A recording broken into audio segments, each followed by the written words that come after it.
নমস্কার, কেমন আছেন বন্ধুরা? সমৃদ্ধির খুলসুটি ঘরকন্যার আরেকটি ছোট্ট ব্লগে সবাইকে স্বাগত জানাই। মিষ্টি সকাল আর মিষ্টি মিষ্টি কোকিলের আওয়াজ শুনে আজ সকালটা মুগ্ধ হয়ে যাচ্ছে। চলো বন্ধুরা, সকালের সুপ্রভাত জানিয়ে ছোট্ট ব্লগটি শুরু করছি। সকাল সকাল কি করছি দেখো, সাবুদানা নিয়ে নিয়েছি। আজ আমার ঘরের ছোট্ট ছোট্ট বাচ্চাদের জন্য সকাল সকাল সাবুদানা দিয়ে কি বানাবো সেটাই দেখাবো আজকের এই ছোট্ট ব্লগে। তো চলো, রোজকার তো নানা রকমের পদ খাওয়া হয়, কিন্তু বাচ্চাদের জন্য আজ একটু স্পেশাল আর অন্যরকম খাবার দাবার বানাবো। সাবুদানাটাকে আধ ঘন্টার জন্য আমি জলে ভিজিয়ে রাখবো। আর তারপর এদিকে দেখো, আমি একটা ছোট্ট মতো বোল নিয়ে নিয়েছি আর ওর মধ্যে দুধটা ফুটিয়ে নিচ্ছি।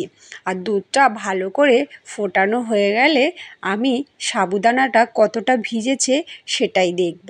তো চলো, সকাল সকাল আমি সাবুদানা দিয়ে বাচ্চাদের খাবার দাবার বানাই।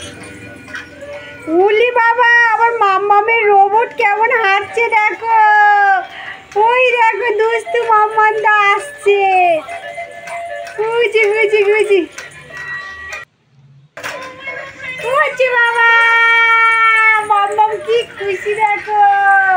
ওই দেখো, আমার মাম্মামের রোবট আসছে দেখো। বুঝি বাবা, আমার মাম্মামটা যাচ্ছে রোবটের কাছে। ওই কোলে তুলে নিয়েছে মাম্মা। ওই যে আমার দুষ্টু সোনা মাটা, ওই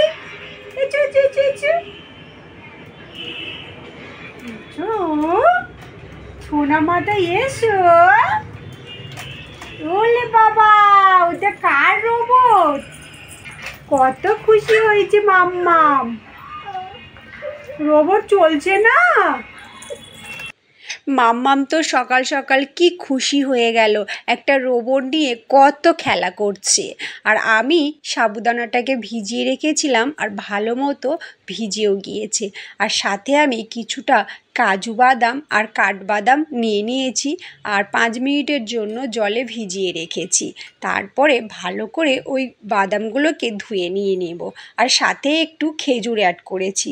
এইগুলোর মধ্যে ক্যালসিয়াম, ভিটামিন সব কিছু আছে। আর সাবুদানাটা খেলে বাচ্চাদের ভীষণই টেস্টি একটা খাবার হবে। তো চলো, সাবুদানাটা আমি বানিয়ে ফেলি। আর একটা কথা মনে রাখবে বন্ধুরা, যাদের বাড়িতে ছোট্ট নিউবর্ন বেবি আছে, মানে একদম নিউবর্ন থেকে 1 বছরের মধ্যে বেবিগুলোকে একদমই সাবুদানা খাওয়াবেন না। 1 বছরের পর থেকে সাবুদানাটাকে দেবেন, তাহলে ঠিকই আছে।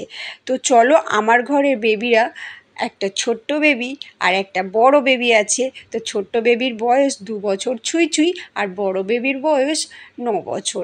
তাই আমি কমফোর্টেবলভাবে ভালোভাবে সাবুদানাটাকে ওদেরকে খাওয়াতে পারি।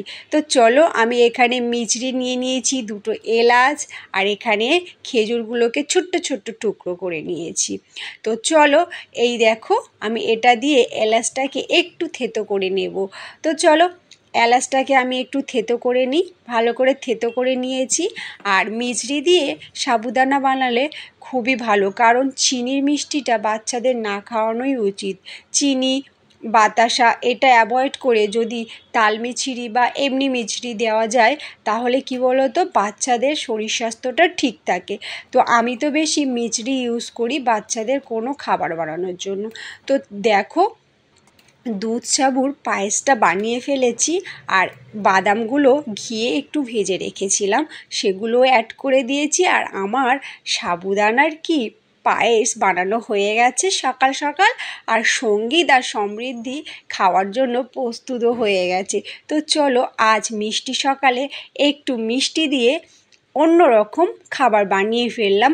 সব সময় একই খাবার খেতে বাচ্চাদের ভালো লাগে না, তাই বাড়িতে মাঝে মাঝে সাবুদানা দিয়ে নানা রকম রেসিপি বানানো যায়। তো আমি আজ দুধ, সাবু আর বাদাম দিয়ে ওদেরকে পায়েস বানিয়ে দিয়েছি। আর এই দেখো আমাদের ছোট্ট সমৃদ্ধি চলে এসেছে, আর দেখো খাবার টেবিলের ওপর বসে পড়েছে দুষ্টুমি করতে করতে।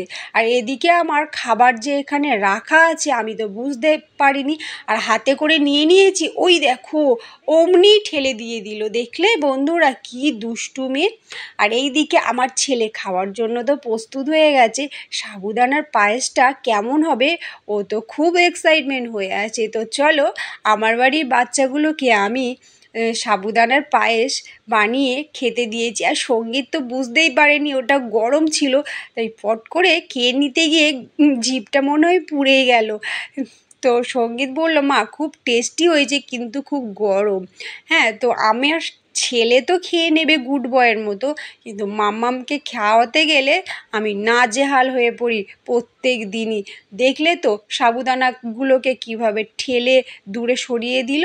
তো চলো বন্ধুরা, আজকের ব্লগটি কেমন লাগলো অবশ্যই জানাবেন, ভালো লাগলে একটি লাইক করবেন। ধন্যবাদ বন্ধুরা।